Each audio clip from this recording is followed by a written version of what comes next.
Welcome everybody to the Social Dig, the greatest underrated show on the World Wide Web.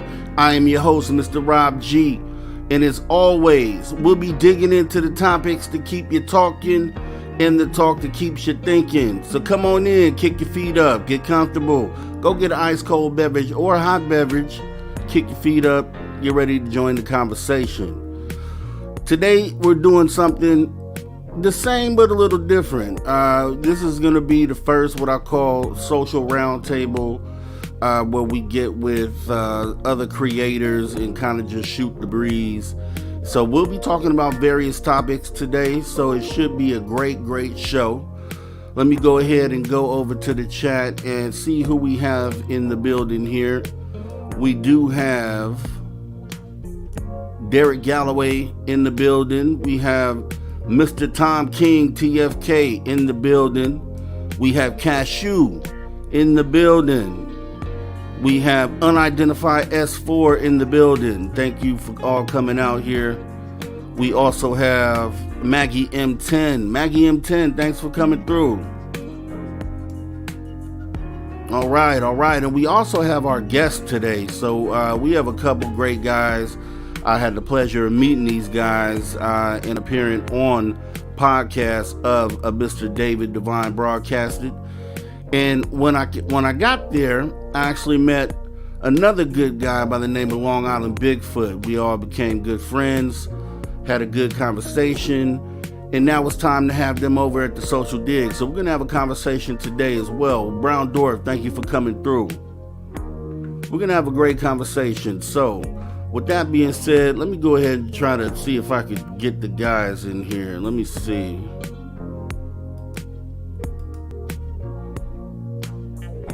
There we go. Mr. David Divine Broadcasted, Mr. Mike Long Island Bigfoot in the building. How you guys doing? Doing good, Rob. Doing good. Yeah, thanks for having us. Yeah, definitely. I had to have you. I love what you guys doing individually. Dave, your show is off the hook. You know, I'm over there watching it. I love how you have that nice flow going over there. You say, what do you say on your channel? Calm down. Calm down. I love it. Long Island Bigfoot. You know, I've seen you over there with my family, my Spaced Out Radio family. You were hanging out with the Cryptid Hunters. So glad to be able to actually have you here at the Social Dig. Absolutely. Yeah, thank you for having me, brother. Yeah, no problem at all, man. And we still have people coming in. We have Bryce's Folly. Thanks so much for coming through here today. So like I said, we're going to do something the same but a little bit different. You know, we're still going to jump into the news. We're going to do our Once Upon a Time in Ufology. And we have Science Fiction, Science Fact. We have a movie pick for that as well. So what we'll do right now is just go ahead and jump into the news as everybody files in, and here we go.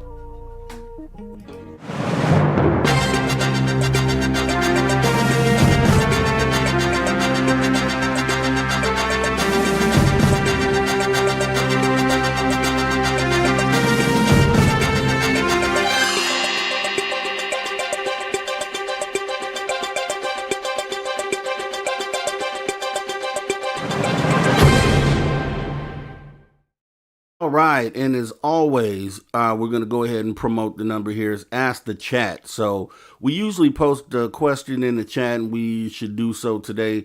So post a response to the question in the live chat or call the message line at 856-843-3444, or that's 856-THE-DIG. So if you remember on the last show, we talked about the Mexican UFO hearing and the alien bodies, right? So we kind of jumped into that. Have you guys been privy to what's going on with that? Have you heard anything about that, the alien body story? Yeah. Oh, yeah. Okay. Well, you know, being that the original hearing was broadcast in Spanish, it didn't have any translations, we could only guess or speculate what it was that they were saying. But as you know, right now I do have the translated version of this presentation on the channel, so I would definitely recommend anyone who hasn't seen it, go take a look.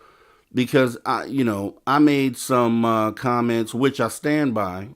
Yeah, I stand by the fact that these beings or these mummies depicted here that they actually brought out at this hearing were actually, because last time I said I wasn't sure, but these definitely were the same bodies that were presented by Jaime Musan a few years back. A Yeah. lot of people looked at the bodies and it was deemed to be a hoax because they were being standoffish. They didn't really want anybody to touch the bodies, and so I don't know if you guys are aware of that. What happened with it was, so what I found out. This is what I'll say after watching the hearing originally the other day. I speculated that they were just kind of throwing these in there as like a aha at the last moment and kind of caught everybody off guard. But I will say, just to be fair and transparent, after watching the hearing, what I did find out was they were essentially reintroducing these as potential bodies. Now, not confirming or saying that they are actually bodies, but I will say that the commentary, the presentation done by, I guess, the scientists who actually ended up doing DNA testing on these bodies, actually had some information. So it wasn't just a, hey, look at these are alien bodies, believe what I'm telling you. They actually did have some people step up there and give some, good evidence as to why they believed that these things potentially were real. And Jaime Musan did say that he was not standing on the fact that these were from outer space or from some other planet. He figures that these could be something that had been undiscovered that had been here on this planet the whole time. So, with that being said, we could take that with a grain of salt. I would just recommend going to watch the hearing, at least watch that part of it because it's all closed caption in English, and you'll be able to judge for yourself if what was presented was enough to sway you one way or the other. But I had to make that clear based off of what we just talked about the other day. So, what do you guys think about that? I feel like every time there's disclosure, it's kind of like it just goes in circles anyway. You know what I mean? It's always it's like every month there's a new disclosure, but I feel like we go through a lot of words and then end up in the same exact place. Exactly. This is definitely a big a big step up to bring bodies out there and present them. Are they real? I don't know. I don't. I if they were, I don't think they would put them out there. But I don't. I don't know. I think it's just a whole. I think that's a whole huge different thing in general. I'm thrown off completely by it. For them to bring out mummies, right? Definitely. And what do you think about this, David? Well, yeah, I'm glad to be here to hear what you just said, and I'm trying to dissect that. But and S4 is going to be on Sunday to hear what he said as he broadcast the hearings. Mm. But it's been so wild since Tuesday because I've heard people convinced, then I've heard it was a hoax, and then different reasoning for it to be real. But I guess today, as I was thinking about it, I'm wondering either way.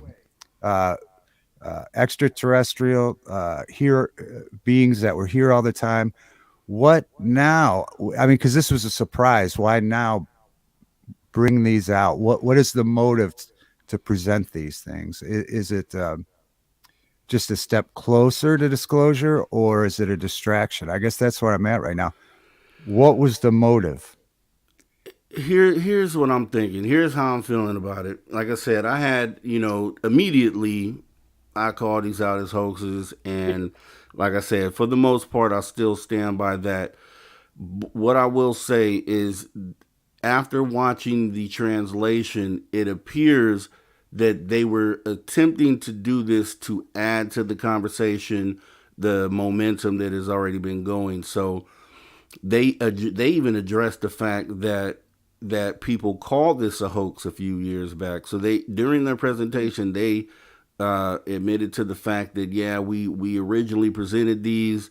Everybody thought that this was a hoax, but look, this is the data that have been collected over the past few years. Look at these are the test results of X, Y, and Z, and they really went into detail in going over what the results were and what would be the possibility or likelihood that the DNA sample belongs to anything that's on record over like weighed against like a million other DNA samples of known creatures and species across the planet, and that these things didn't match, and so they presented a pretty good case. So Yeah. I think after watching the translation, it felt like they were trying to add to the conversation, and and the reason why I'm saying this now is because if you only had the visual to go by, which we did up until the translation, then it would have appeared that they were just kind of throwing this out back out there like, hey, and adding this at the last minute. But their presentation was actually pretty detailed, and Yeah. it if true, it possibly might add to the conversation. Go ahead. Now, what year did they originally find these bodies that they presented? I know they presented these back in 2017, and that's kind of back when the big, they brought it to the public and said, "Hey, look what we found." A lot of people criticized the fact that these things had this like paste over the bodies, which were hiding like the actual ability to see the skin or get to the actual, the surface of the skin. So but originally they were kind of standoffish on who they would let come around the sample, so that's what led a lot of people immediately back then to say, okay, well, this must be a hoax, Yeah. and kind of left it there. So with it being Earlier, oh, sorry. no, go ahead. Earlier, unidentified as for Darcy was on there, Darcy Weir, and Hmm. um, I'll I was piqued by something he said because it made a little bit of sense because this is a poor country and it could be something where similar to like a small town that needs to bring in revenue like a Point Pleasant Mothman or a Whitehall Beast of Whitehall, Right. these things that generate income. It could be something similar to that, but then again, I can't help but think that there's some kind of like a space race back in the day. Remember now that like aliens and UFOs are kind of like out and exposed by the federal government of the USA. I almost think like I'm seeing like a moon landing space race. You know what I mean? Like they're Mhm. just now like everyone's like racing for who's got the evidence and who's got the who knew about the most and I'm not really sure which way to go with anything, especially when it comes to multi governments. But Right. I, Yeah. I agree. I agree. What I say is, and what they said, which was another key point, because one of my criticisms was, okay, if they're saying this is real, then open it up to be examined by scientists, and that's exactly what they said during the presentation. After seeing the translation, they clearly said multiple times, we have a list here that says we offered this up for our scientists to come examine this thing, and no one came. And he was like, so what do we do? So he's like, at this point, we implore you to come. Don't just take our word. Come and go over the DNA results. Come and examine this for yourself. Take your own samples. mm, So that's what they were saying during the presentation. And if you didn't have the translation, then obviously that didn't come through. So I want to give this a fair shake, and I want to kind of reset on it, and then look at it again with an open mind and say, hey, is this potentially something? They say they have results. Okay, scientists, it's open for you to go check it out, go look and see what it is. And at the end of the day, it may still come back to being, okay, this wasn't what we thought it was, or hey, this is actually something strange. But I think a key thing is that Jaime Musan, and we gave him a hard time the other day, but he did actually say that he wasn't really sure. He wasn't really, betting, putting all his eggs in the basket of these things actually being from somewhere else, but saying that there is a total possibility that they could just be a species that we had not discovered that was already here. So Well, kind of yeah, wild. I know that all too well. That's a great possibility because I bump into things that aren't supposed to be here too, and then Exactly. so you never know again which way. Maybe Jaime's played out his alien card, and he's traveling down Cryptid Avenue. Who knows? But Right. you know, I, Right. I haven't noticed how other governments have reacted to this. Have you heard anything about other governments uh, They've been responding? leaning on the whole idea of how this was originally presented a few years back. It was considered a hoax. No one is really taking it seriously, even with this new news. But then I don't know, with it being no translations being available out there, very few, that I don't think anyone actually was able to take in the information that was actually being presented. So I don't know that now that may change now that there's translated copies circulating around. That now some people get to look at it, and then maybe they could get on the story. But as of now, yeah, no real media outlets have picked this up anywhere Well, really in the world. I would think that scientists aren't going to be reluctant to try to get down there and test them out now. You know how they were reluctant earlier. They should be lining up now. I would hope so. I mean, that's the whole practice in science is for to be able to have repeatable results. So Right. I would think that they would be totally willing to get down there and do something here. And we did have real quick. We had Cryptid Huntress come in here. So hey, Cryptid Huntress, thanks for coming through. Just a couple new people here. Let's see. We had John P. Adventures. Thank you for coming through.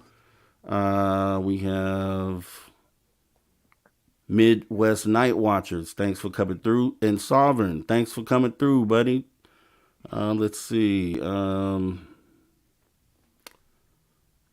And the chat is kind of lit right now because they're going mhm. back and forth here. Let's Rob G see. blowing up, We're loving it, loving it. blowing it up. Bigfoot, Littlefoot, thanks for coming through. Raymond, thanks for coming through. And yeah, let me see what they're talking about here. So yeah, let me see. Friday Did you night see the staying awesome, video man. of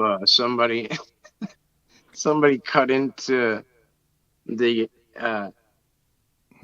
alien air quotes, and it was cake? Well, no, I Oh haven't seen the no. video. Oh my god! So it looks just like the one they presented, and they cut down. Oh, They that is cut down hilarious. like the middle of the face, and they take off and it's a piece of cake. That's a good uh, one. That's a Yeah. good one. that's a good Maggie one. of Tid said she saw something the other day that said that it's a llama skull glued on backwards in the femur and stuff. I don't know. Still looking into it. Yeah, Maggie, that's what when it was originally presented. Was the basic consensus is that this was actually something that was put together. It wasn't human, but it was put together different body parts of different animals. They said like a monkey body with they had a few different animal parts that they said potentially had been sewed together.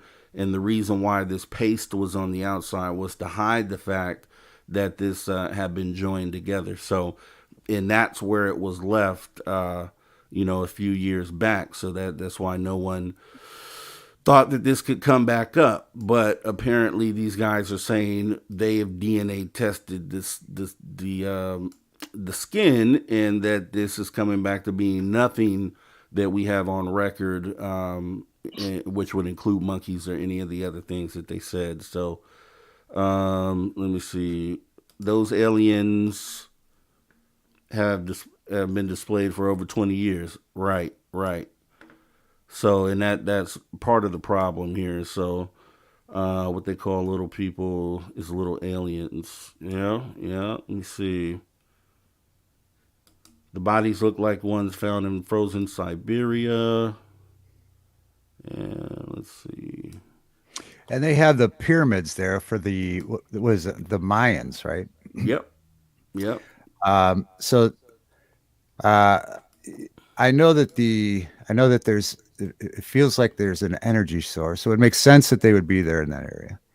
And I know the people in that area feel that there's an energy source of some sort of power from those pyramids. I listened to them firsthand. Tell me, you got to see these things. You got to incredible. It's just I can't explain it. You know. Definitely. No, and there's a So lot of stuff that goes down in South America. They have a lot of historical tales of, different beings and creatures, and, had the whole Peru thing, which is basically in the same area where they claim these things were captured. Or but we have unidentified S4 says there's no excavation photos. There are no archaeological teams that came forward to say they found them. Nada. And that's what they did. They did address that unidentified S4 in that presentation.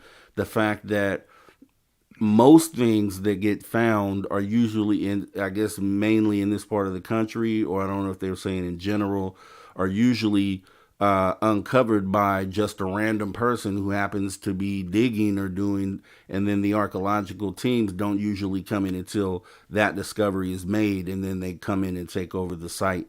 But you would assume that if that was the case, they would have photos at least after the fact, once they did figure out where the location was. So I totally agree with that. Yeah, I mean, Ti- if you're gonna roll out the bodies, like you would think you would roll out the whole, the whole shebang, right? Like all the yeah, things. It's like, it. You see, you know what I'm saying, right? Like, yeah.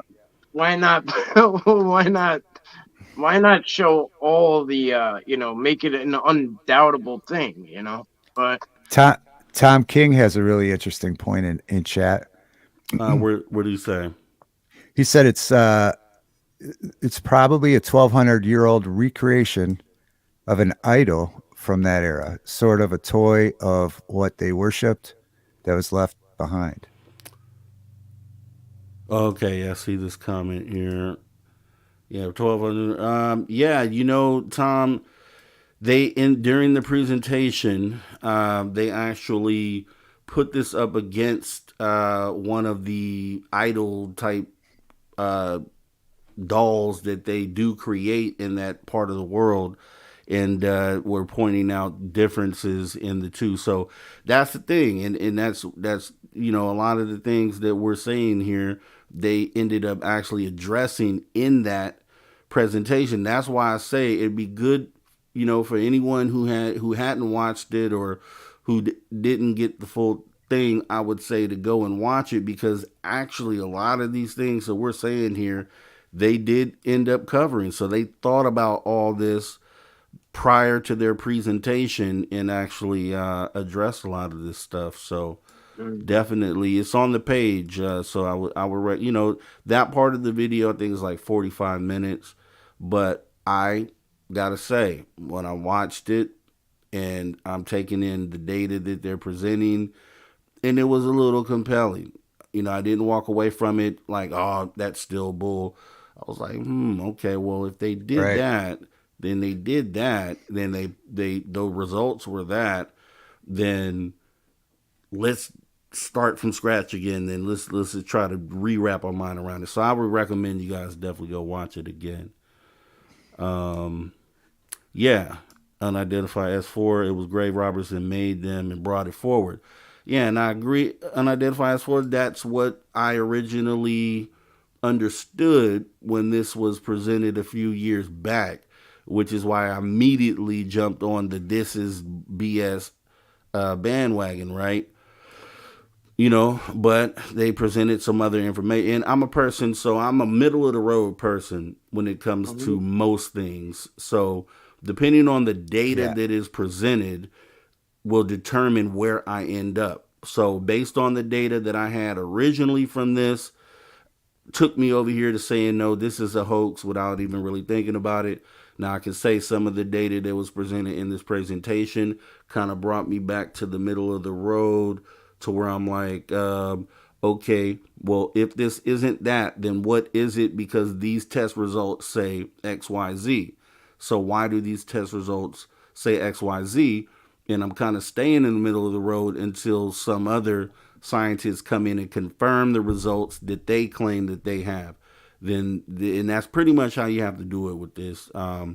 Because I think, for a fact, a lot, and this happens a lot in ufology, there are so many actual sightings that take place that people within ufology debunk that are things that shouldn't be debunked, and they kind of just write it off. And I have a few examples of that, but I think that a lot of people rush to judgment too quickly, and you kind of have to sit back, absorb the information, let it process, and then make a determination. That's usually what we do here. And how I would have handled it in this case, I really wouldn't have even commented as quickly as I did if I hadn't already had a history on it. I would have processed it and probably not addressed it until this show, which is why I'm, giving them the benefit of the doubt based on the presentation. However, it is what it is. So, let's see. Anybody else here? What we got? Let's see. Sovereign says, recently they found a certain type of fluid beneath the pyramid of the sun in Mexico.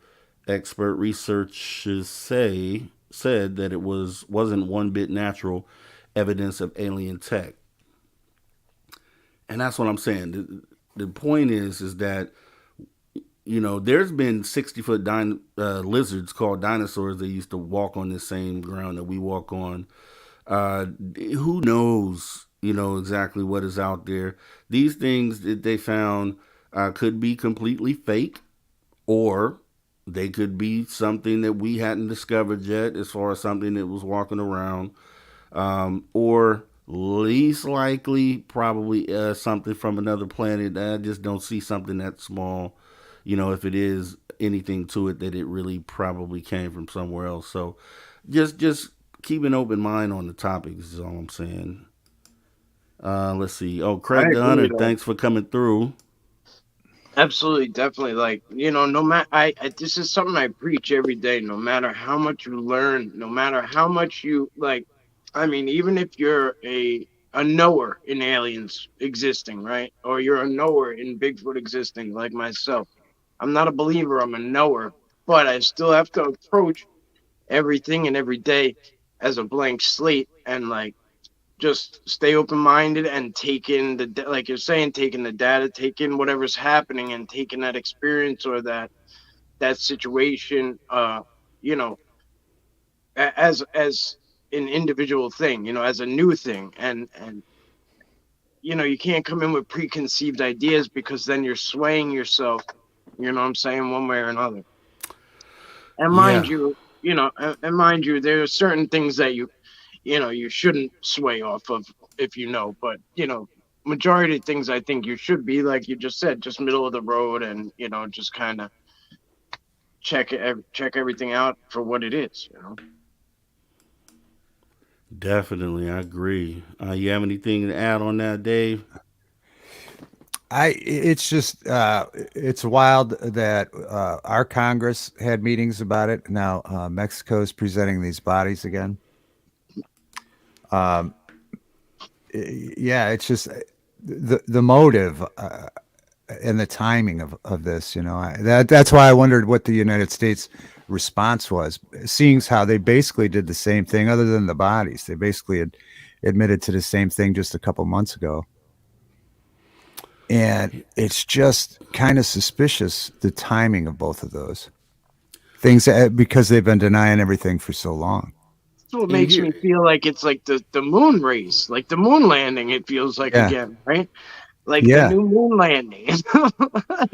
I And know. is this a, and it's, here's the thing with it, and another aspect to it, which somebody brought up before I even saw the translated version, was why would Mexico allow this to be presented when they're being, allowing them to be represented in that fashion, by presenting something that was a complete hoax, that they knew was a complete hoax, and why would they do that? And that question resonated with me. And then when I watched the presentation and saw how detailed the data was that they presented, then I understood why. Okay, well, it's because potentially the scientists were there talking on behalf of this project, and actually went over the results that they came to. So I think that might have been the reason why Mexico allowed them to bring this back up. Hmm. And that's why I say, I mean, I think because, and I think the biggest thing is that it's because this was presented in another language, so we could only figure or Right. try to guess what it was that happened there. And we went to, I think we may have rushed to judgment a little too quickly. And not saying though that these things are extraterrestrial or that they're not fake, but just how how can you make any sort of decision without having the data? So I Right. would just recommend that people go watch it and then just make your own determination at the end of the day. Cool. But yeah, But again, yeah, I think if it made sense anywhere, there around those pyramids would make sense, since there've been drawings on pyramids of similar beings there and other places, right? Oh, don't get me the, started on pyramids. Uh-oh. well, they're, they're all over the we'll, place. They're Yeah. all over we're the place. we're But I gonna mean, jump I into think, that. yeah, On yeah. ley lines, right? Ley lines. Well, I mean, if you go through any mountain range, you'll see where uh, there's a mountain that don't look like the rest of the mountains usually, and you could kind of tell it used to be a pyramid, and they chopped Yeah, somebody chopped it off and dumped dirt on it. Yeah. Everything's in front of our face. It's just so long and gone since it's been done, and then so much BS crap, fed to everybody since then, that it's just, But when you step back and you start to wake up and you know uh, Yeah. remove yourself Yeah. and look at things for what they actually are. yeah. You know, but Waking up. But yeah, yeah, yeah, it's like the serpent mounds we have here in Ohio. We only know what's in there by what they tell us is in there, no you doubt, know. no Yeah, doubt. there's all kind of speculation, but no one's digging in there to let us know what's really in Cashew said David has never been more tempted to get Mike there. started on pyramids. I know. I am. Now I really want to hear Mike go off for a half hour on pyramids. Oh man, forget about it. Oh, I Cashew, mean, can I TP, coin the phrase the G Unit? Love it, Craig. G Unit. Love it. Sovereign Cosmic Wildman. Michoacan has thousands of unexcavated pyramids. Locals knew it all along. LiDAR recently confirmed it. Yeah, I was going to say that. Yeah, I was no going to say doubt. that they actually have scanned through the rainforest, which allows them to now see these structures that are buried under the foliage. So yeah, you're Oh, absolutely right. so yeah, yeah. Thank you. Yeah, That's even more confirmation. I was kind of just going off what I saw, really. Yeah, Mike. yeah, no, Mike. they did. They've Pyramids. scanned it, and they're able to see through the trees and through the thickets, and they're LiDAR, able right? to see. Yeah, Yeah, the lidar exactly. So yeah. there's something to. I mean, the probably one of the most important parts of this planet, when we talk about ancient civilization, is going to be found right there in South America. Especially if you look other places in the globe. Yeah, Egypt is great. It has a lot of stuff, but South America is just full of history. Sure. So Yeah, and land, a lot of park land that you can't go on without a guided tour down to the glaciers and stuff like that. A lot of unexplored land where they claim to have found dinosaurs, but ultimately the public's generally not allowed, in a massive amount of land in South America. Yeah. And John P. Adventure says entire cities exactly that they're John P. lives uncovering in of the Portugal. rainforest. Yeah, John P. lives in Portugal. Oh, okay, wow. So Yeah. yeah, he Oh, has right on. insight. Yeah, okay. John P. Adventures, welcome. I appreciate you coming through. He says, yeah, but no money to excavate. Yeah, that's the issue. Being one of the poorest parts of the world, but having the richest history as far as that goes. That's a crazy paradigm there. Mhm. Let's see. Raymond, I think their power stations and even in their hieroglyphics, they have a picture of a light bulb ready to an outlet. Yeah, But that they did say that about the Egyptian pyramids, that they thought that might be what those were, and it could be the same for all pyramids. So I agree with you. That's a good show to do, actually. oh Yeah. yeah. Um, Yeah. Yeah, I let's mean, see. that's what I found that teepees are to the Sasquatch too. Like, it's just very similar. Like, they're just, energy pyramids for the most part, made out of, they're Yeah, see, just I want to get into that. So I'm about to let's get out of the news real quick. I think I have like one more story because I want to get into. I know you have a lot of knowledge on that, and I have some questions as far as that goes. Um, might got some so answers. I don't know. so we have also the NASA UFO report. So it was we talked about this the other show and figured that this would probably be a NASA nothing burger, and it's kind of was. They still doubled down or tripled down, quadrupled down on the fact that they had not uh, they had not found any proof of extraterrestrial existence behind these UAP or UFOs. However, they did have a Q&A session at the end, and I was actually surprised that they let my guy James Fox actually say something there or ask a question because I knew it was going to be a good one, and he asked one of the first questions. So I want to play the first part of the Q&A session there and give you an idea of what they were actually asking. And let me bring that up here. I believe it's this one. Okay. First and foremost, I'd like to extend our sincere gratitude to the NASA Administrator for entrusting us with this pivotal study. Your faith in our capabilities has been a driving force behind the panel's approach. The panel's comprehensive study into unidentified anomalous phenomena, or UAP, has led to several crucial findings, and I'd like to elucidate on our methodology and those findings this morning. We began by rigorously assessing the current state of UAP data.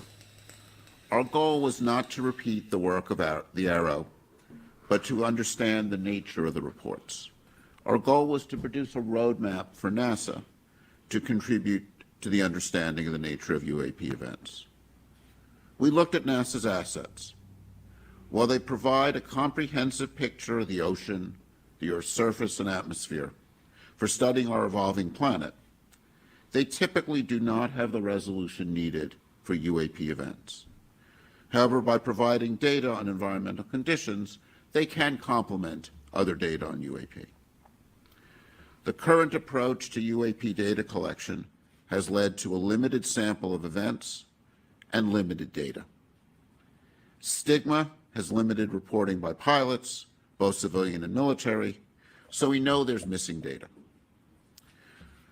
For its analysis in other areas, NASA always takes a scientific approach of systematic data collection that involves calibrating instruments, multiple measurements, and ensuring sensor metadata. Most UAP events lack this quality of data. One of NASA's contribution to the broader governmental effort to bring these methodologies to create a data set is to bring these methodologies to create a data set that's both reliable and extensive. And once we have a large sample of well-characterized events, AI and ML tools, which are proving to be powerful in so many other applications, will likely prove helpful in identifying interesting anomalies.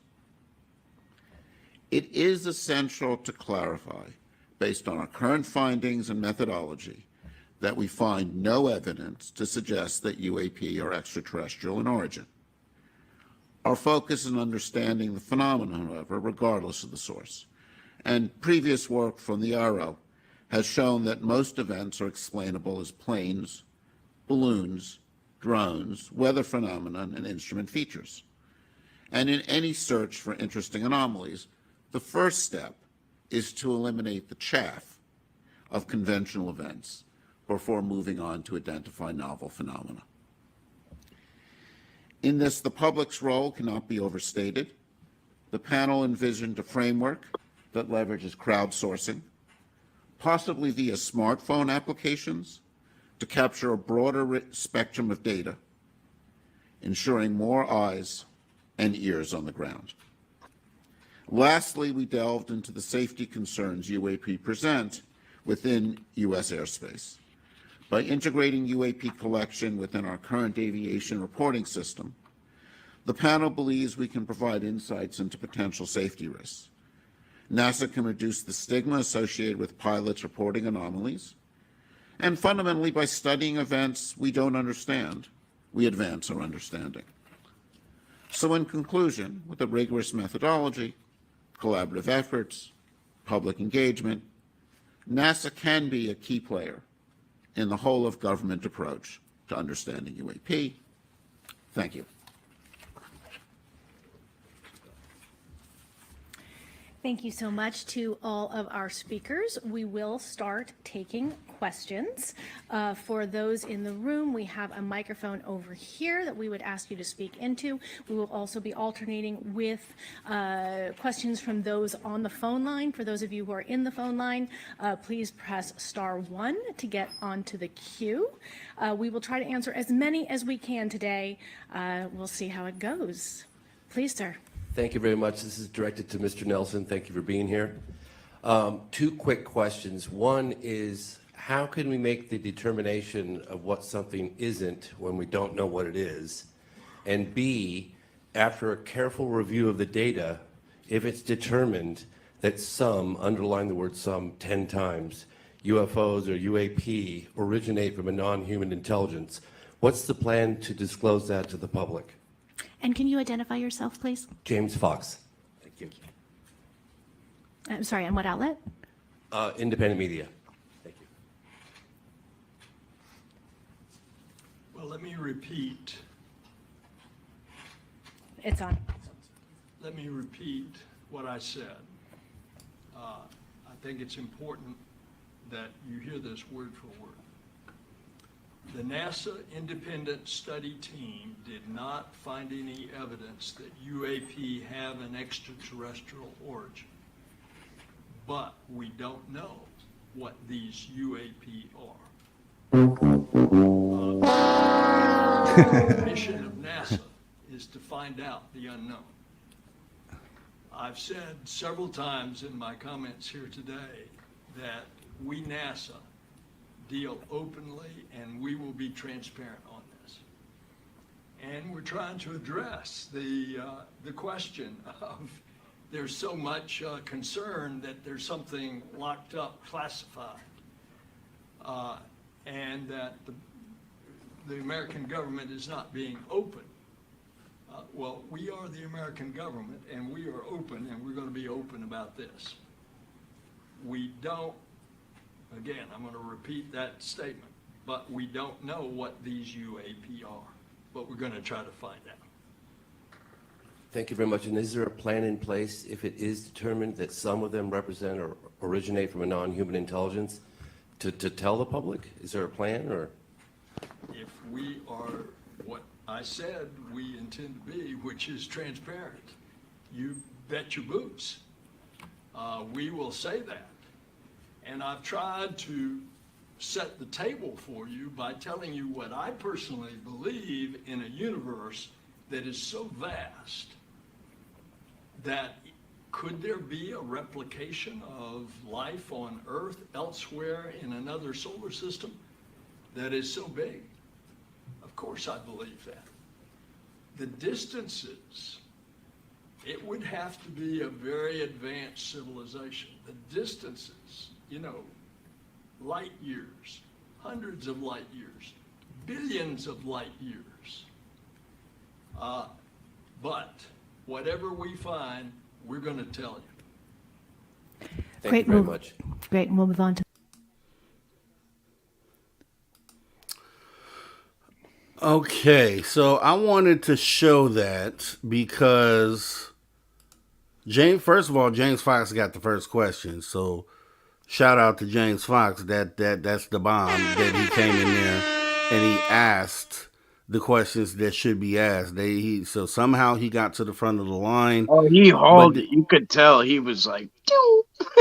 And did you hear how discombobulated the NASA Bill Nelson sounded? I mean, he sounded like he was just lying, like he wasn't telling the truth in his answer. And essentially, I think he got him in that moment. I think that pretty much, just the response, regardless of what he said, it pretty much confirms they know more than what they're wanting to admit to us. I don't know. What do you guys think? Well, yeah, and then he kept saying, well, like I said, you know, like, if like you said, answered the question, he wouldn't have asked the question. You know what I mean? Like, we don't want to know what you already said. He's asking you something totally different. But yeah, it is what it is. That's exactly what I mean, though. It's for lack of better words, it's the old circle jerk. You know what I mean? We go round and round and round. Here comes the disclosure, and here come the big answers, and we're gonna put these big names up here and let you ask away. But every time, we're just gonna kind of bring you back round to nowhere. You know. It's wild. I think, back in the day, they packed a punch and they had some sort of authority because there was no real reason, there was no real way to fact check or look at anything. So, that with all authority, I mean, we just kind of took it. Okay, NASA said that, right? But now that you can investigate and look around for yourself, it's like the technology outgrew them, but they're still acting in the same manners they used to when they used to tell us things, and we just had to accept that as the answer.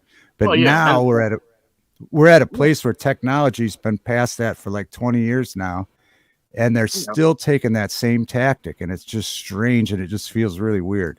Well, NASA's kind of stuck on stupid because Congress came out and was like, yeah, UFOs existed. Now NASA's just got like their pants down, and and everyone's like, oh, so what do you know? You know what I mean? And so basically, just like Maggie M10 says, that was a big bowl of word salad, pretty much. And I'll tell you, they asked another question later, and you guys have to go back and watch the full thing. But they asked the question. They started pretty much gloating on how their mission is to look for life, and the James Webb Telescope has just discovered some profound thing on this faraway world, and we have plans. Here's the next satellite that we're putting out, named at least the next 2 or 3 satellites that they have plans on putting out into space. And someone pointed out the fact that you're spending all this money on those things to look at these things that are so far away that you're sitting here saying that there's so many light years away, the time for travel. So why would anything 200 light years away from us that potentially has life weigh any importance in what's going on here today? Right. If they did find life, if the James Webb Telescope saw a spaceship flying, it was 400 light years away, what would that do for us? Why spend all that money looking so far out when you're spending like a fraction of that that's been allotted to this effort to figure out what these things that are here. Like, these things are right here in our own skies. Right. You guys are looking past that to look at something 200 light years away, and it's ridiculous. Well, I always say I think there's a lot to USOs, because why do we know nothing about? We know more about space and moon and Mars than we know about under our ocean. And I'm like, why won't nobody look down there? You know what I mean? Like, it's got to be easier than it is to look at space. So why why, why don't nobody want to look underground or underwater, right? Like, so I always like, that's just my reverse thinking, I'm always like kind of looking at it from the outside, like, what are you up to? You know what I mean? So I Well, Yeah. always, like, Well, yeah, yeah. go ahead, David. no, I was just going to say it's probably because that they focus on that stuff because it's that now it's harder for us to fact check, right? We have no way to argue that because we don't have telescopes that see that far, do we? No, we don't. Personally, and they do, and we can't really argue their claims. But even the psionics, I mean, we pick up, like, I mean, I go and I visit Anthony, and like he right away, like, unidentified as well. We're at Staten Island, 3 minutes into look at up at the sky. There's unexplained things, zigzagging, Right going, there, yeah, yeah, yeah, making right angles. You know what I mean? Like flying, and I see them all over now. All it takes is a little 720 monocular to capture them. So why, like he's saying, why are we looking past all the yeah, way through? You know what I mean? When it's right there. You And know, yeah, here's what you here's for basically bringing that point up. Tom King, a friend here, has cameras mounted on his roof that look at the sky 24/7 that he's right? able to control from inside the home. He has Oh, that's captured sick. so much footage of things that have been in the sky. I And bet. then, just like you said, Mike, it's as simple as going out on most nights with the psionics monocular camera, which my guy Tim Senor has done many times, and you will see exactly what you described. So they know this. NASA knows this. Of course. They know that these things are right there, and they know that it doesn't take much to see these things. But their focus is how they word what they say. That I've that captured them with my Samsung 23 Ultra. I've captured them yeah. yeah, because, I've like, captured. I have a pretty decent sighting with my camera as yeah, well. yeah. I mean, it's like there's sometimes they're that visible, and if you can get something, like what I try to do is get something in frame, like a tree, or anything to show that it's actually moving, it's not a star, and then kind of get back on it, and then but if it doesn't have FAA lights and it's up, up there, but you could still, what is it, you know what I mean? And then you could so easily now search where the satellites are, where the Starlinks are, flight whatever I got on my phone, flight 24 or something like that, shows you where all Yeah, the me helicopters and too. the planes are, and this and that, you know what I mean? Bing, bing, bing. You could so quickly search, and that's just to do the proper checks, right? I mean, you kind of know when you look at it, you know what you're looking at, but to do See, justice, to but do that goes to justice. my point. That's why I say we can't depend. This is why this show does not depend on what the government. We don't depend on the government giving the answers for disclosure. The motto is that we can bring disclosure ourselves, and it's by using tools like you're mentioning right now. Just your Hmm. regular camera, your cell phone camera, or spend a few dollars to get a psionics, or do like Tom King, and if you have a little money, invest on something to. So if we had 50 Tom Kings spread out across the United States.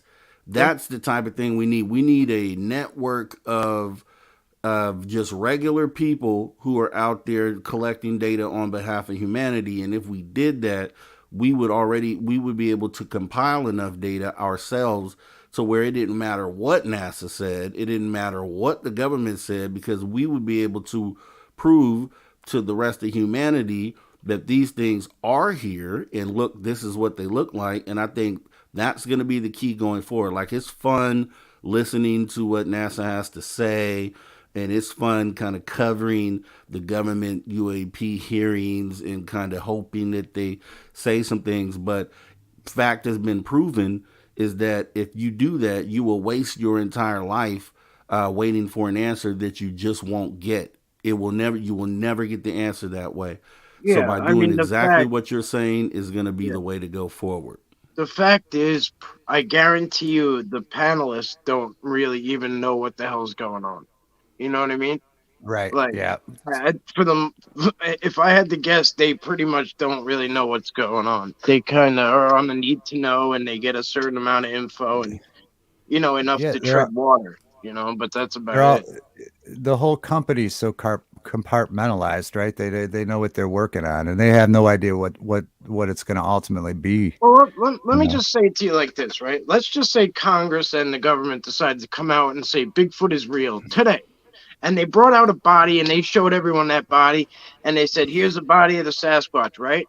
Now, later that day, some of the elites, maybe a logging company, a big logging company who's hurt by this because they know everybody's going to want them to stop logging.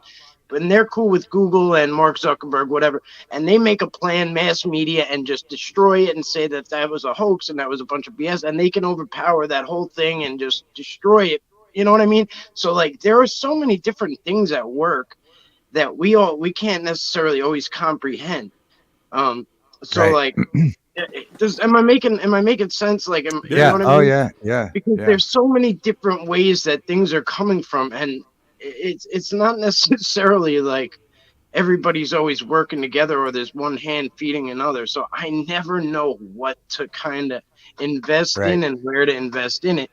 So that's why, like what you just said, we can do the disclosure. Like we can do it. Like we just got where it's so impossible to get coordinated, and it shouldn't be. But Right. Great. there's eventually there's gonna be a way that we figure it out. But Well, here's the thing. You're making a great point, and the coordination is the key. And here's the problem with if you look in ufology, you will see different factions, right? You will see. So we're always, as far as humanity goes, trying to figure this out. We should be doing this as one unit, and we should be doing this globally as one unit. But if you look within ufology, you have a lot of figureheads, show hosts, and things of that nature that have their own fan bases or viewerships, and they keep those viewerships to themselves. right, And that's why I'm doing what we're doing today. Social Roundtable is kind of what the vision that I had for ufology and for hosts of all different shows to come together like once a month, just like we're sitting here doing now, and beautiful. bring your audiences together so Yeah, that all the audiences as one big group can digest the information and understand what we should be doing collectively, and then you can go back to your separate groups, but just make sure that we're all on the same page so we can move together. You know what I but mean? that's And I exactly how you grow and you help others Yeah. grow. And like you said, there are some egos that will not do it because they want to keep everything for themselves. But I always say, if I go somewhere, I tell everybody that I'm going, and I try to make it a point and like try to say, hey, let's go over there and check it out and show support and subscribe and all that. And if everybody did that every time they went and guested somewhere or had a guest on or whatever, there would be plenty of cross subscribers and pollination views and and whatever yeah, for everybody. It would, you know what I mean? It doesn't have to be me, but guess me. guess who loves to see the segregation? Right, The powers that don't want this to Yeah. come out. Yeah. right. They love to see the fact that everyone's in their separate corners, and Sure. they will keep it, they will monitor it like that, and they'll be fine with that. But the Sure. moment that they see that those groups are actually coming together to try to make something move and make something Mhm. happen, that's when they're going to try to deploy everything that they have to try to stop and crush the movement. Yeah, But Right. yeah, yeah. the message just has to get out to the viewers and the other hosts. I've said this to other hosts and had this conversation before. So, it's something that I'm striving to do. And that's why my show is more of a humanitarian focus and really isn't focused on the sensationalism or any of that stuff.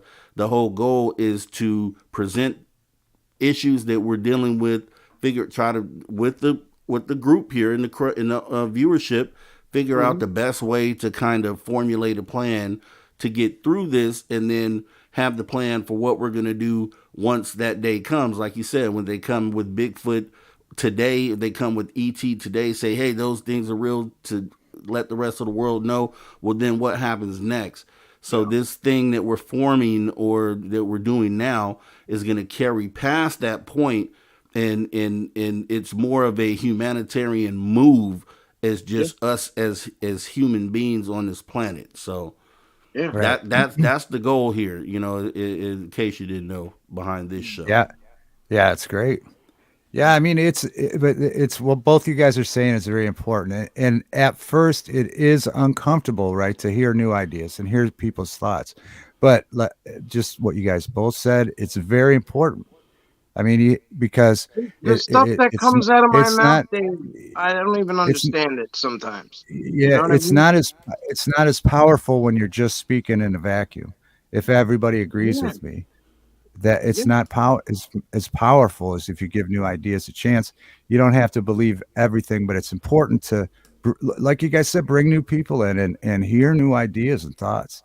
I mean, it is very important. And again, it's uncomfortable at first, right? Maybe, but it's Right. important to let other people speak, you know? Man, that's why Well, Cashew is the bomb, because I told Cashew. yeah. Cashew said, you know what? You need to go check out these guys, David Divine broadcasted, and really put me on that path. And when I came over there, I had a ball, and I instantly felt that yeah, these are guys that get it as well, that really have that same outlook. And then just to hear you guys talk right now even further confirms that fact. That's why I call Cashew the GOAT, because Yeah. Cashew is True. somehow is able to see those things, and Cashew might be that important piece of the puzzle that Yeah. allows groups like ours to come together to kind of further what we're doing. So Cashew, you're playing a bigger part than you know, and keep up the great work. Oh, Exactly. sure. Yeah, Yeah. absolutely. Yeah. You know, I always can tell Absolutely. the people that are like, the strong people are the ones building each other up, not the ones trying to tear each other down and compete and shit. Because there's no competition. It There really shouldn't isn't. be. Yeah. I Not mean, in this. there is no logic to this crap. There's, every time everyone thinks they know the algorithm and they know how to, it, forget Well, about it. the Just moment when the moment when you're doing it for money is where you lose everything. Like, what everything. I do this for the love of for the love of humanity first, just because I love people, and I I asked myself at one point before doing this show. I said, what is something that I could do to help progress humanity? This is a few years back before I ever thought about a show. And I had other things that I thought about. I was like, hey, you know what? I'll go teach kids some, maybe go teach a kindergarten class and try to help shape the new minds of the world. It was just something that I came up with, but then I thought about it. I was like, nah, I don't know how long I'll be able to deal with bad little kids. So I moved on from that. Yeah. But then the door opened for me to have a platform where I was able to do that, and then it came to me, and that's the mission that I'm on right now. So it's never about money, and if there are guys in this field right now that money comes first, and it's those ego guys that you were talking about before, the guys that if it doesn't make money, then they won't be down with that program, and that's not the way that this thing is gonna move. So that's why I'm glad I'm able to get around guys like you guys. And then there's some others. Dave Scott, Spaced Out Radio. Shout out to Dave Scott, Yeah, because great show. he's Great show. another one right there that really has his heart in this, and it's not about the dollars. So Dave Scott, shout out. And yeah, let me get us out of the news, because I want to talk about you guys real quick here. So let me get us out of the news, and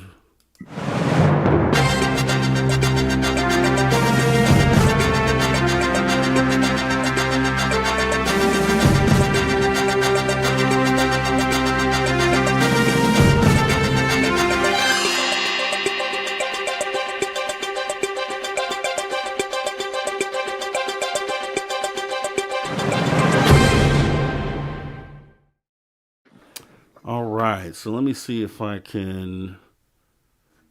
I have a better view. Let me close this out. Okay, so ladies and gentlemen, obviously a lot of you have come from Dave's channel and then also Long Island Bigfoot, so you guys are familiar with them. Then we have some of the viewers here for the Social Dig as well. So we're all here together having fun. But I want to present this as if the people who are going to end up seeing this don't know anything about any one of us. So I want to start with David Devine Broadcasted, who has a great show, by the way. You guys make sure you go and check it out. The link is in the description. Same thing for Mike Long Island Bigfoot. Both of their channel links are in the description. So make sure you go over there and subscribe. And if you're here for the first time, I would love for you guys to subscribe and hit the notification bell to come back. We get into some deep stuff, and like I stated before, it's all about humanity, and it's always positive vibes here. So I appreciate seeing you guys come back.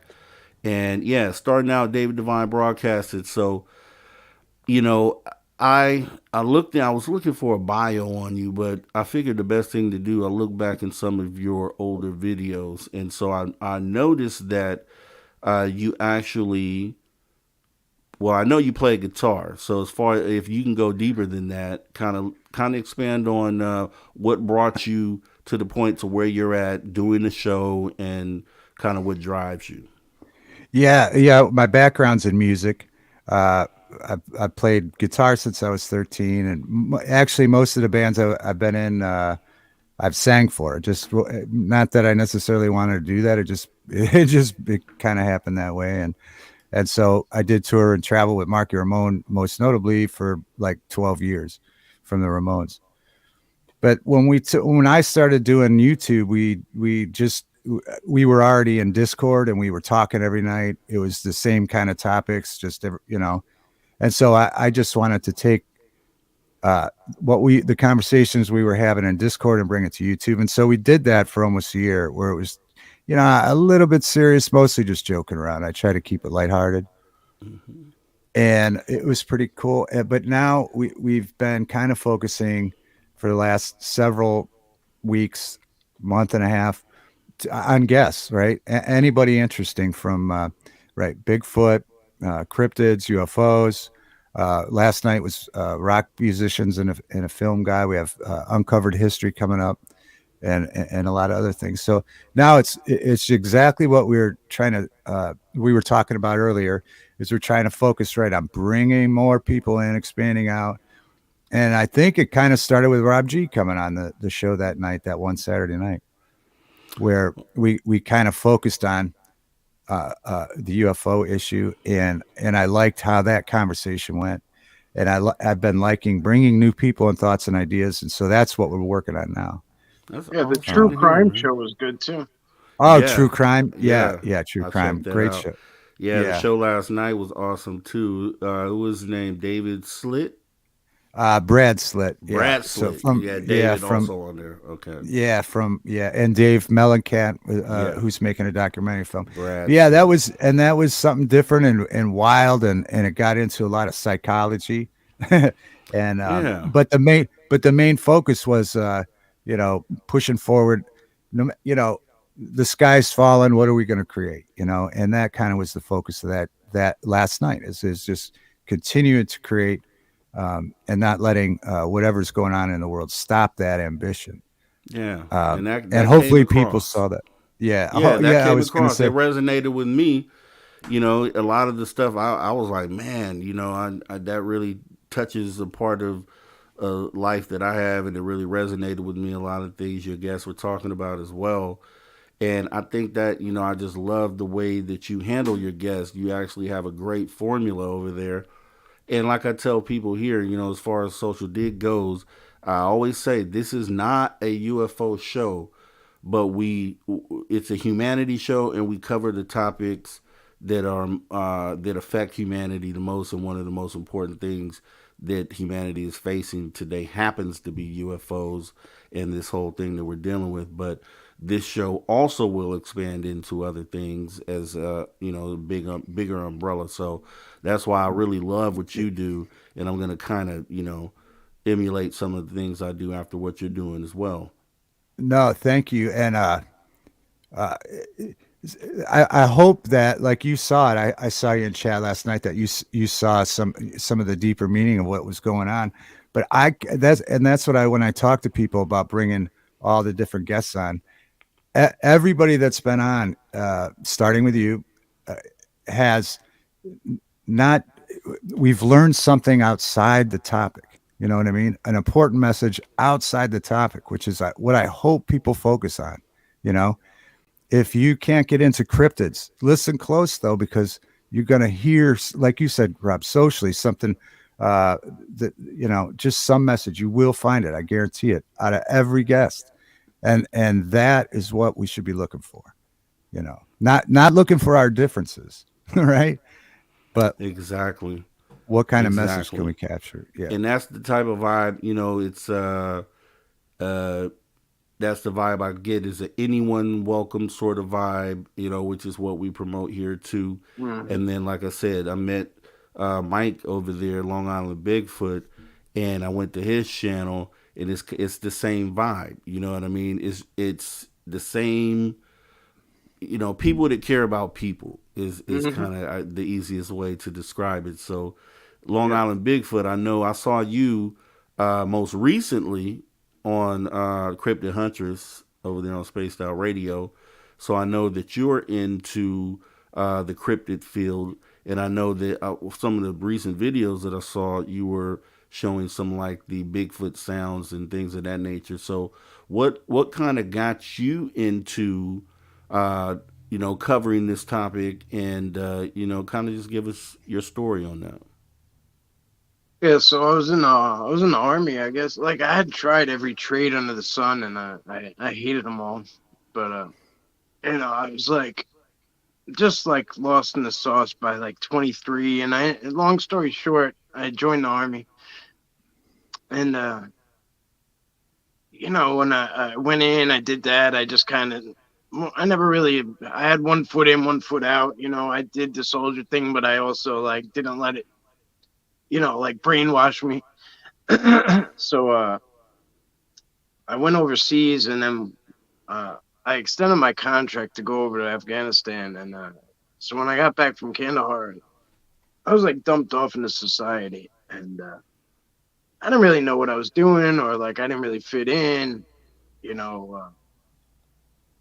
So I started getting treatment, you know, for like substance abuse, because I was trying to treat what I was dealing with substances. So I was, you know, kind of working on both ends of the, you know, the both ends of the ship, whatever they're called. I forget now. But you know, addiction and PTSD and everything in between. And you know, when I started getting, you know, healed, I started spiritually advancing through like yoga and meditation and Reiki, and like started to like learn. I started to learn like I was empathic, and that's like why I was the way I was all the time. And like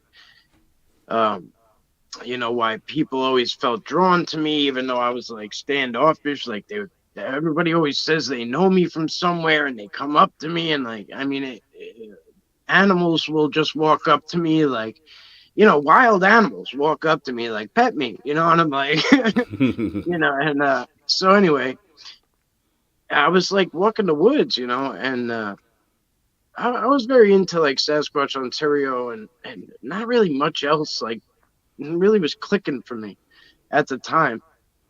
But I had an interest in like Nessie and Bigfoot a little bit, but I didn't think it was where I was. So I was just walking the woods because I was like social anxiety, you know, social, you know, socially like I didn't want to be a hermit, but I, you know, I also didn't want to be in society. So I was just hiking, and one day right here on Long Island, I bumped into a Sasquatch. Long story short, that changed my world, right?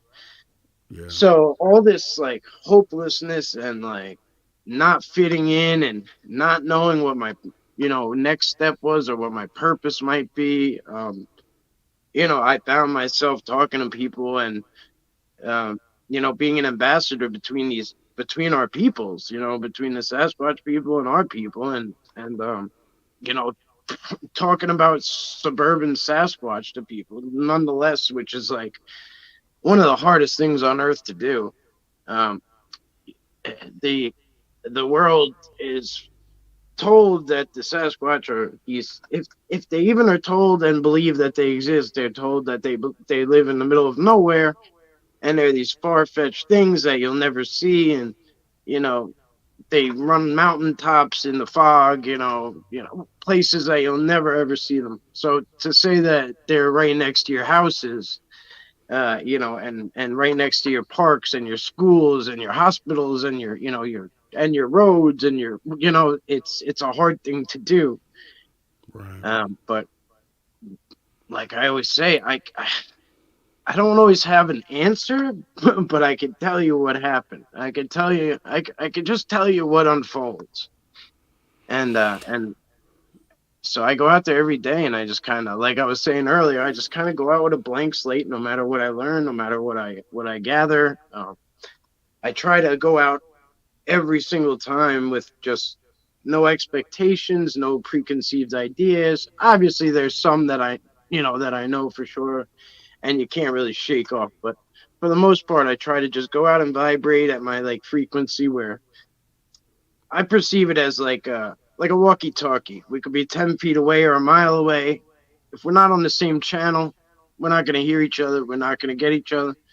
So I try to go and vibrate at that frequency and have them reach me, and I leave it up to them. And if they do, they do. And sometimes it's a beautiful thing, and sometimes it's just a hike in the woods. But I love what I do. It's gave me like new life, new meaning, new passion, and I love to share it with people. I didn't at first; it was very awkward for me, but now I just I include everybody all the time, and it's just become pretty natural for me. So Well, that's awesome. I mean, I definitely first want to definitely uh, thank you for your service because I've never served, and it takes a real one to go ahead and do that. Hmm. So totally appreciate that.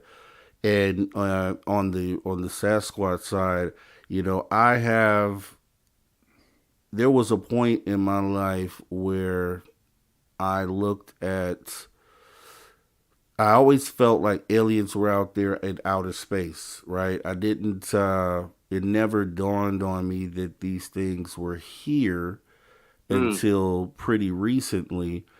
So my mind is opened up to a lot of things. And at one point before this, I used to look at these or just aliens in general, be that they're way out there somewhere, and then yeah, looking at cryptids and things of those. First of all, I did look at them as a group, but understanding now that they're a group of things, and then understanding now that these beings from out there are actually here, and then it kind of it opened me up to the fact that all these things, what I'm saying, are very plausible and most likely are real and even connected on connect. some level. I think And we're the and only things on the outside, Rob. and that Yeah, might that be could be. true Yeah. exactly because I'm looking at when I look at out into space, one of the things that just is kind of the base level thing for me is that when you look into space is infinity. Mm, Like, and can you even wrap your mind around infinity? And then whatever your answer is to that, if you can't, which I don't think you can, then that means you can't fully understand what's possible.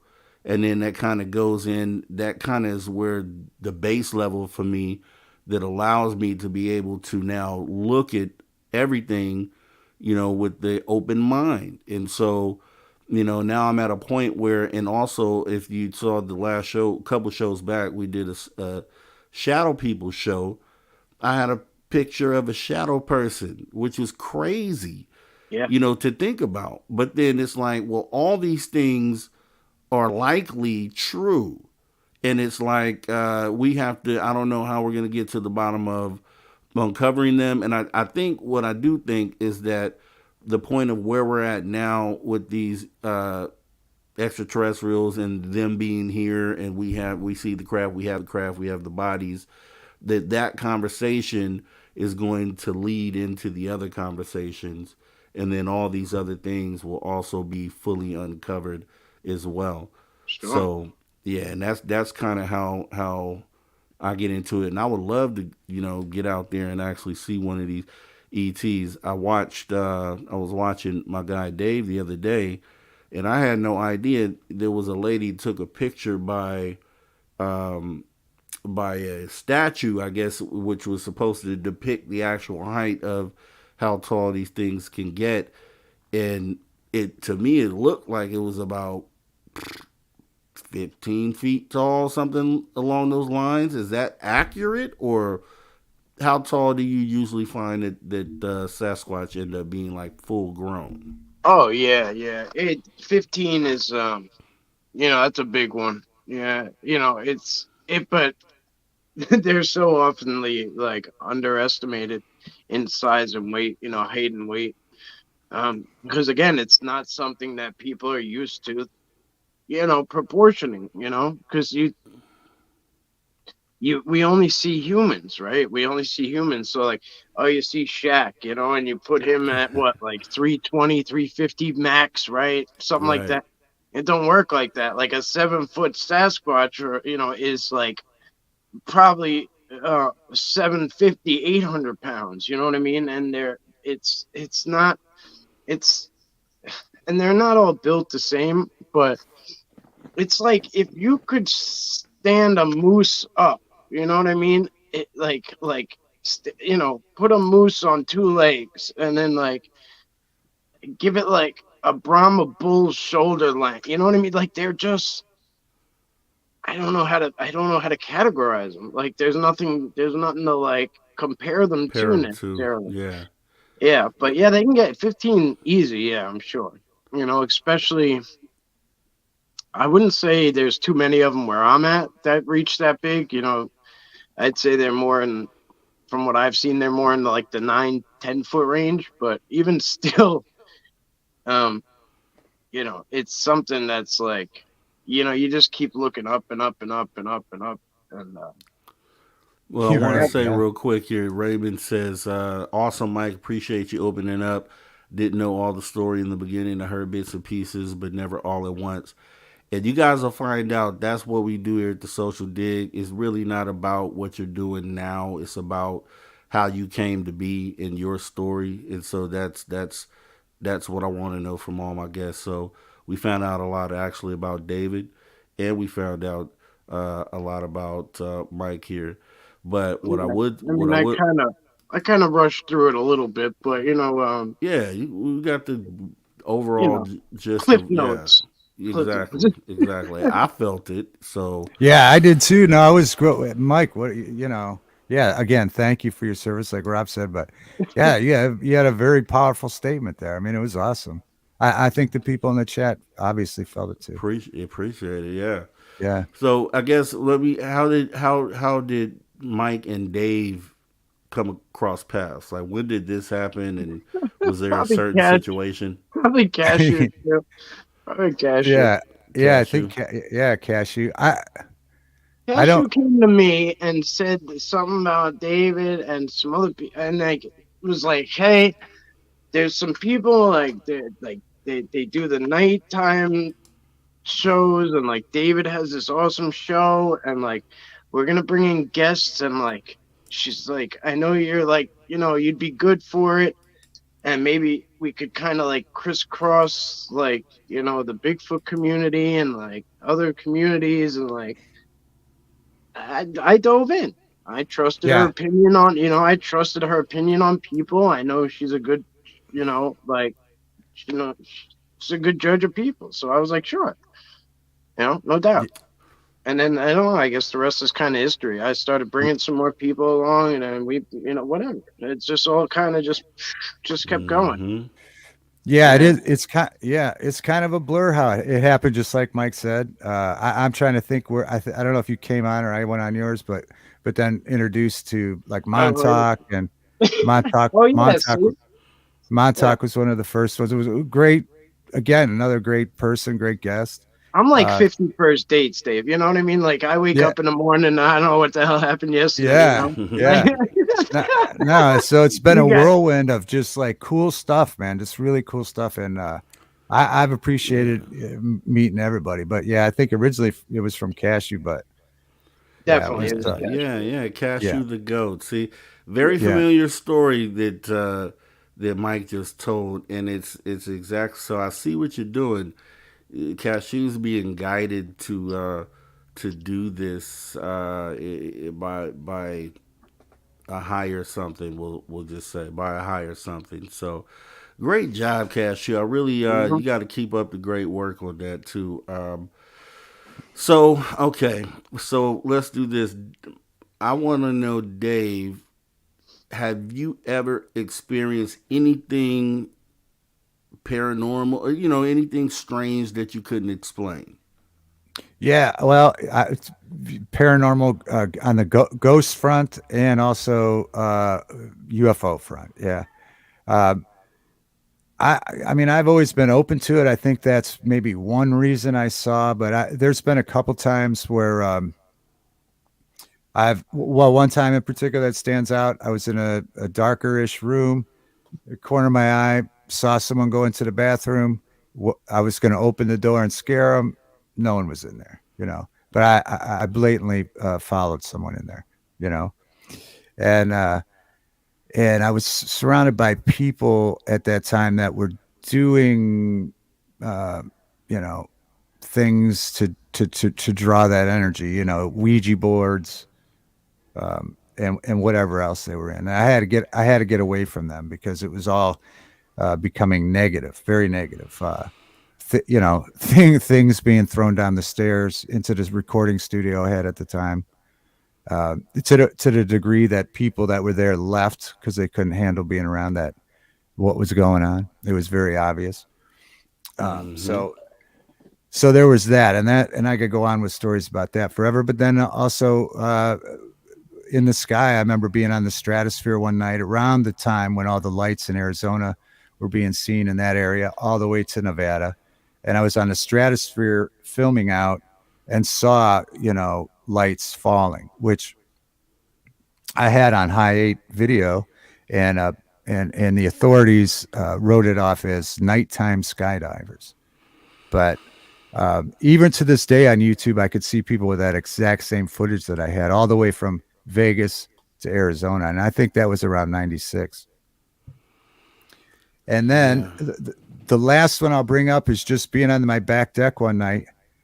I looked up. I've told this story before. I looked up, and it was like almost like hologram or something projected that resembled like a ship from Star Wars, and it was very, very low.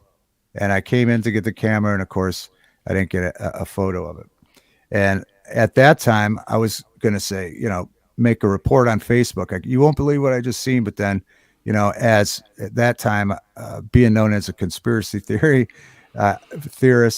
I left it off. I didn't say anything about it. And then 15 minutes later, somebody that lives just 10 minutes from me posted about the same thing I saw. So it confirmed it. And then I private messaged him. I said, I thank you for putting this. I didn't want to get made fun of, so I didn't post it on my page. And they said, I don't give a crap what people think of me. So I was like, well, I just wanted to thank you. You kind of confirmed what I saw. But That's those are a awesome. few examples, again, without taking up the rest of the show with the ghost stuff. Yeah. But yeah, those are a few examples of things that I've experienced. Yeah. Well, Yeah. I know I'll be having you back then when we get into some paranormal topics then, because Dave has other stories to tell for sure. Yeah. Yeah. A mountain of them. Yeah. In the paranormal realm. Yeah. Well, that's cool. I mean, it just further, some people, and I realize this, like you're lucky to be on the side of having a sighting or seeing something. There's people who have gone their entire lives and not yeah, seen a single thing, yeah. and I know it drives them crazy, and I kind of feel for them, the sympathy, because not only is it a group of people who have just never seen anything, these are skeptics that have never seen anything, but then these Oh, are also non skeptics, believers that want to see something and Yeah. have never seen it, and it kind of eats them up inside. A lot, And right, but a lot of them harp on the wrong things. They'll like attack the people like myself or like others that have repeated, you know, encounters or scenarios. And I mean, we're literally handing you the key to the castle, but instead you're choosing to focus your exactly, energy. And like you'll notice, like good things happen. You manifest them, right? Like if you put positive affirmations and manifest things, no matter what it may be, it it starts to come. You know, it starts to become that. That's what happens, right? And it Yeah. might not happen at instant gratification like you want it to, but exactly. it's so similar to pixie dust and Peter Pan. Like, you know, he literally says like, yo, just, think a happy thought. And like it's so similar. Like, go, Yeah, think a you're happy right. thought and you'll fly. Like, and that's it. That's all you got to do. It's like this one simple little thing, and you can't do it. And it's like, Well, here's a good example of that. Here, like just I've had a sighting of UFO which I filmed, which is on the channel, episode 30. If you guys haven't seen it, go back and watch it. Epic. yeah, And so I have that, and then a month later is when I had the picture of the shadow person. So the UFO event happened August 28th of last year. So prior to that, up until that point, I had not seen anything. I had no experiences, even though I was involved in the topic. I was doing the show at the time, and I think doing the show, and this is the weird part. This is what I'll say, and because I haven't really got into the channelers and things like that, but I was a part of a show, and we had a guest on who was a reptilian channeler, and so mhm, he was telling the story, and then he asked myself and the co-host if we would be open to meeting one, and I said, yeah, sure. You know what I mean? Like, I'm open anytime. Literally 7 days later, I had the yeah, UFO sighting and filmed the UFO, and then a month later Wow. had the shadow person. yeah, So it goes to show you. And I'm a type of person. I'll get out. I'm a night driver. Like, I'll just go on a drive sometimes. There's a few yeah, overlooks that I go to just to think, and I'll Yeah. go at 1, 2 in the morning sometimes if I'm just up. And I've been in so many places where I should have seen something and I never did. But this sighting I had was 12 o'clock in the afternoon, broad daylight, a week after I talked to this reptilian channeler. So just like you said, thinking it into existence sort of thing. And then, like I was saying about a week or so ago, just being prepared to capture your event, is yeah, going to be the man. Right. second part. Well, that's Yeah. another thing I always have. People like, how do you get so much stuff? I don't have to think about it. Like, I'm I have over 2,000 videos now where that camera is here. It's here. It's here. Like, I'm holding it here, like just below my chin and my chest area. And as I turn and look and do what I do, it's there.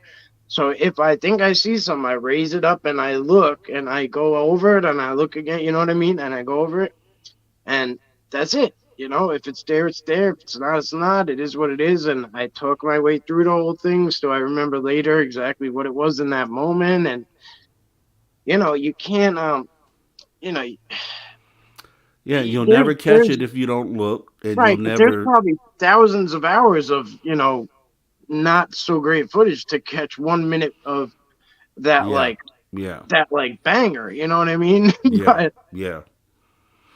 Yeah, and I got lucky. I got lucky, truthfully. Like I said, my girl maybe. called. She called me out to go see what she thought was something weird, and had I not come out there to go look, I would have never had the experience. So Oh yeah, yeah. it was just that fleeting. But the sense inside of me felt like she couldn't explain what she was trying to tell me, but I felt like I needed to go. Like, and it was that sense of that happening. So it was something that drew me out to do it.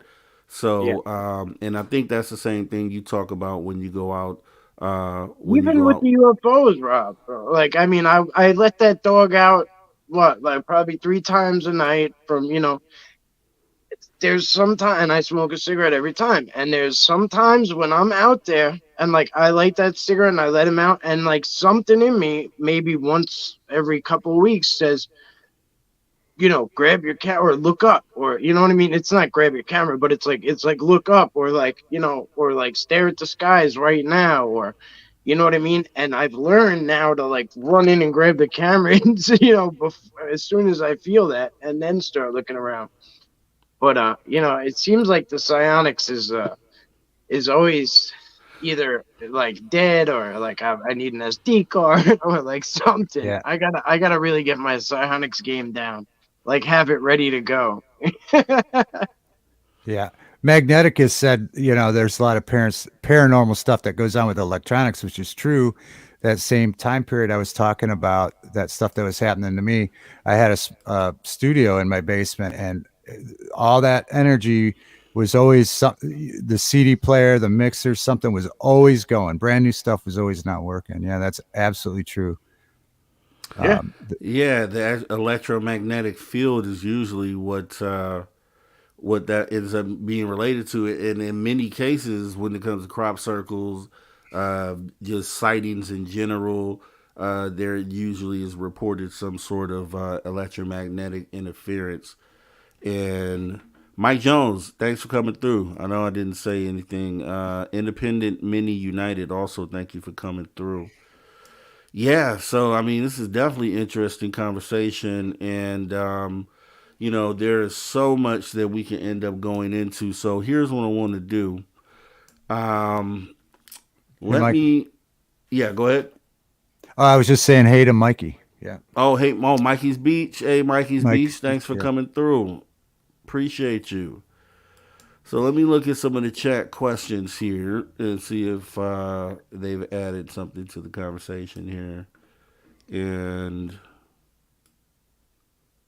okay, I think they're talking amongst each other.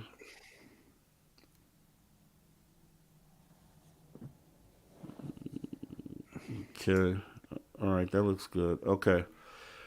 So with that being said, with these when it comes down to sightings, I just say, a lot of people who say, I never see anything, or I need proof.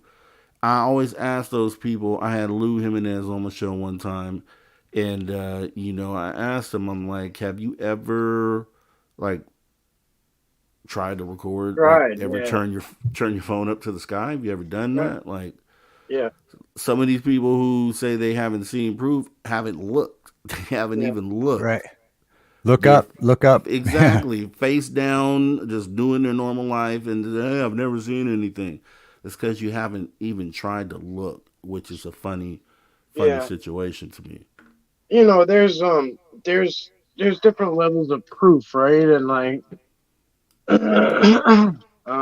it means something different to everybody, right? And like uh everybody has preference, and everybody has different, preference. That's the best way to put it. Everyone has different preferences to what proof is to them. And for some people, nothing out there is good enough. Nothing. Mm. Nothing's gonna be, Mm-hmm. and that's just the way they are. And instead of just saying that's the way I am, and I'm just never gonna believe any of this stuff, so let me move on with my life and do something that makes me happy, they just choose to sit in that place and Mm-hmm. be negative. Sometimes I wonder if they're just paid plants, like, because like they're Yeah. just so dedicated. I'm like, you're Yeah. just so dedicated, like it's just Well, the Yeah. psychology of it is crazy because I broke it down. There's actually, when you look at it, and I did this graph and it was pretty much a graph to say, okay, these are the characteristics of each of these sections, and then now it's up to you to look at this graph and determine where you fall, because you may realize based on this graph that you're actually one of these. Either I had it broken down into extreme skeptics on the outer edge, I had extreme believers on the further outer edge, And then in the middle, I had just a normal skeptic, and then just a normal believer. Now, the normal skeptic and normal believer are open-minded individuals who are open to having a conversation and can be led either way depending on the evidence, like we talked about before. But the people on the outside, those extreme skeptics and those extreme believers, these extreme believers will believe just to believe without any proof necessary, which isn't a good thing. And then you have these hard extreme skeptics who just believe in not believing just because they don't want to believe. And those both sides of those of that graph are not conducive to this conversation. And so that's like the type of person that Mike just described would be one of those hard skeptics who just will never believe and just won't believe. So what I found, by depending on where you fall, if you fall on those outer edges, you don't help the conversation, and it's best for you to probably just kind of step aside and disconnect yourself from the conversation. And I think that's basically what you were talking about. Yeah. Yeah, it gets kind of tough. See, like, I'd rather, like, the way I do it is, like, I'll try, I put my belief in the person, like, as they're coming. You know, if they come to me, like, I don't write them off, you know what I mean? I'll let them come to me and tell me what they want to tell me, and, like, and be there for them, because I've had some crazy crap happen. And I remember when I came out, you know, when I came out into this, like, world and tried to, like, be open about it, there was nobody really to lean on. And I said, you know, I'm never going to do that to people. You know, I'll never do that to people. And sometimes it backfires, but I think our friend Vic Cundiff said it best. He said, I'd rather be fooled by 10 people who are lying to me than turn away somebody who was telling the truth that I thought might be lying. And, you know, and he said, I'll eat crow 10 times before I turn somebody away for, you know, and I'm the same exact way. I totally understand where he's coming from. You know, sometimes it backfires. You waste your time on people who are just bullshitting you and whatever. And just, you know, some people just want to kind of like poke and prod and see what you're really about. And so they make up some crap and get close to you, and like weird stuff, man. I'm telling you, along the way, weird stuff happens. But again, it's just part of the whole big process. And like, as long as you're staying true and passionate and love what you do, none of it really matters. You know, none of it really matters. And you make some really good friends, and you meet some really great people, and you know, the community grows, and your circle grows, and your friends grow, and you know, eventually you bump into these people in person. And you know, like, we're gonna watch the Social Dig take off. You know what I mean? We're gonna watch it grow and take off. It's a great show. I mean, his presentation is phenomenal. Exactly. And like, I love just being here at the ground level and just shooting a breeze with you, because one day we're gonna just be in that chat when it's going. You know what I mean? Like, it's just, we're just gonna be a name and it just going. You know, and we'll be saying, Rob, can we please come on? You said we could come on this year. Hey, this is like, say, this is like a family situation. So you know, you guys, you tell me when you want to come back on. And it's an open door, because I think obviously, you know, the way that I like to do it is on the initial interview is just to kind of get to know, let everybody get to know like who you guys are, but then from there, you know, then we're open to having all sorts of conversations. So like on the next show, we don't necessarily have to cover any history, any past. We can talk about whatever. So, and I think there's a lot more conversations for us to be had here. So, and I can't wait. So, yeah, sounds good, man. Yeah, so absolutely. But yeah, great presentation though. I mean, you really have a great presentation. There's no doubt. Yes, he does. I appreciate it. So what we're going to do, because usually when I get that music playing, we're going to jump into our Once Upon a Time in Ufology. So let me go ahead and play the graphic. And what we're going to cover on Once Upon a Time Ufology today, I don't know if you guys are familiar with the Flatwoods Monster.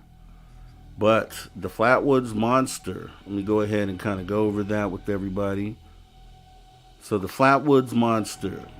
In the annals of unexplained phenomena, the Flatwoods Monster stands as one of the most enduring mysteries. This alleged extraterrestrial encounter, which took place in the small town of Flatwoods, West Virginia in 1952, has captivated the imagination of UFO enthusiasts, skeptics, and researchers for decades. The early 1950s was a time of heightened interest in unidentified flying objects and extraterrestrial phenomena. The Roswell incident in 1947 had already ignited widespread speculation about the possible visitations from beings beyond our planet. Against this backdrop, the Flatwoods Monster incident occurred, further fueling public fascination with the unknown. On the evening of September 12, 1952, a group of children and adults in Flatwoods reported an astonishing sighting. They claimed to have witnessed a bright object streak across the sky and subsequently crashing into a nearby hill. Intrigued, they ventured into the site and were met with the sight that would forever be etched in their memories. As they reached the crest of the hill, they were confronted by a bizarre humanoid figure described as over 10 feet tall, with a glowing heart-shaped head and menacing glowing red eyes. The entity emitted a pungent odor that seemed to hover or glide above the ground. The witnesses are gripped by a mixture of fear and awe, and their accounts were consistent in their vivid and unsettling descriptions.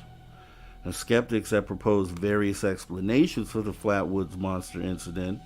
Some say that it may have been a case of mistaken identity, suggesting that the witnesses encountered an owl, its eyes reflecting light, and misinterpreted the experience in the darkness and heightened emotional state. Others argue that it could be a meteorological or astronomical phenomena which could have produced unusual visual effects. The Flatwoods Monster incident sheds light on the profound psychological impact of such encounters. The witnesses' vivid, shared experience left a mark on their lives, influencing their beliefs, their perspectives, and even social interactions. And it serves as a testament to the enduring power of anomalous experiences that shape human consciousnesses. So, guys, that's the Flatwoods Monster. Have you ever heard of the Flatwoods Monster?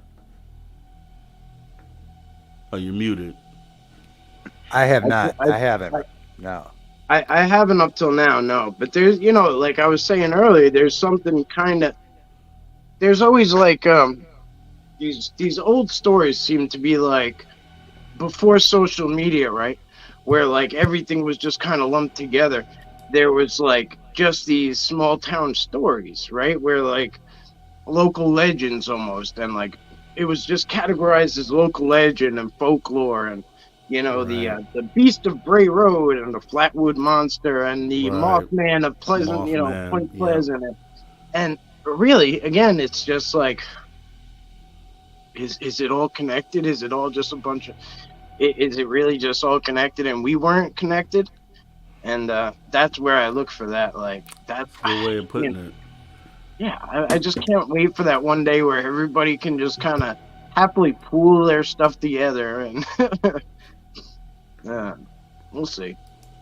But yeah, it Definitely. sounds cool. And the picture is that depicting it on the bottom, like next to a human size? Yeah, in reference to average human height, yeah.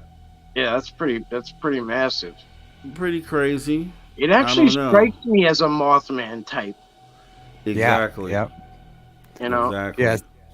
So you've got people with almost the same accounts going on everywhere, right? Without social media.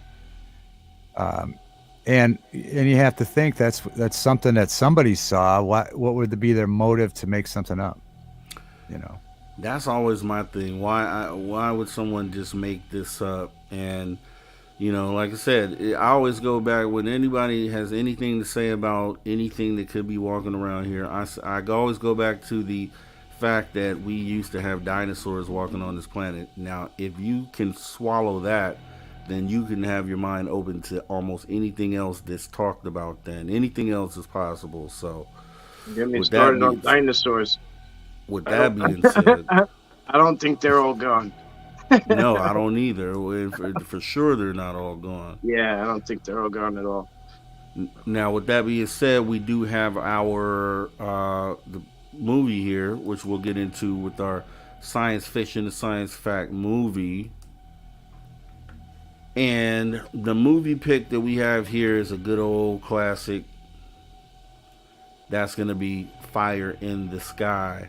So if you've seen Fire in the Sky, or if you have not, the whole point of science fiction, the science fact movie edition is, most likely you saw this back in the day, but as of 2017, the pretty much fact has come into light that these things are actually coming here. They are visiting us. We do have proof of these things happening. So when you rewatch these movies with that new knowledge, looking at this through a new lens, then the movie hits you different and it has a different meaning. In every movie that we show in this portion of the show, you should look at it through that new lens, and I swear it's a different viewing experience. Can I tell you a funny story? Yeah, definitely.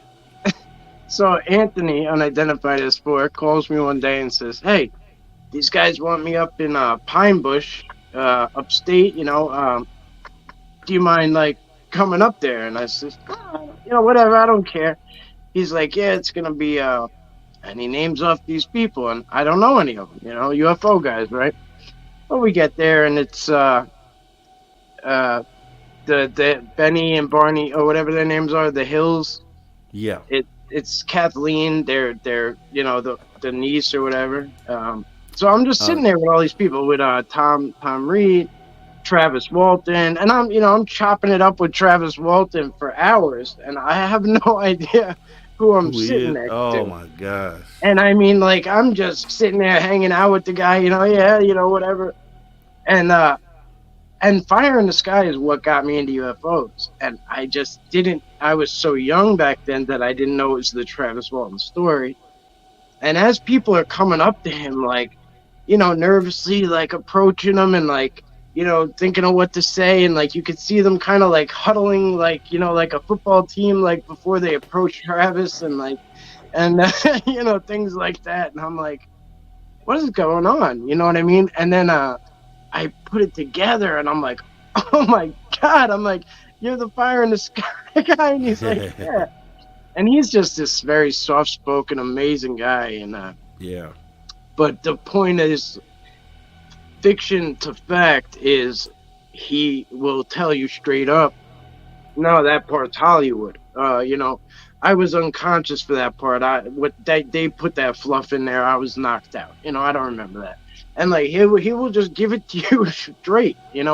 What he remembers, he'll tell you, and what he doesn't, he doesn't. But of course, to make a movie, you have to add a little bit of filler. Yeah. Exactly. And I believe he's coming. I hope I'm not blowing a lid here, but I believe he did announce he's going to do a remake. That would be awesome with today's tech. Yeah, I believe he did announce he was going to be like a very big part of the remake. So. Yeah, that'd be awesome. Have you seen this movie, Dave? No, I haven't. I'm a sci-fi geek. I love science fiction. I haven't seen this, but I wrote it down with Travis's name here, so it scared the hell out of me back in the 90s. Check it out. Right? I was young. Yeah, I don't know how I missed this one. Yeah, I'm gonna give you another one that is kind of obscure. I hadn't seen it until recently too, but it's one I always recommend. If you go watch, it's a movie called, and I believe it's still on Netflix. It's called Dark Skies. It was made in 2013. So Bryce Zabel did the TV series, but this is the movie, and this is, to me, probably the closest that you could ever get to the sensation of what it would feel like to be abducted by an extraterrestrial. But that's free on Netflix, so definitely that's one of the ones I could watch that 10,000 times. But I'll pop that on when we get done. Definitely. Yeah, I got it written down. As a matter of fact, I was watching This Island Earth when we came on. So yeah, I love sci-fi. So thanks for the recommendations. Yeah. Yeah, for sure, for sure. And like I said, guys, this is what we do every show. So always have a recommendation, and we always go over a historical incident within ufology, because a lot of the people coming in, most people know about this stuff, but we want to also target people who may not really know much about ufology and trying to just, get into it. So you find it all here. So with that being said, that is our science fiction to science fact movie. Let me go ahead and get us out of that.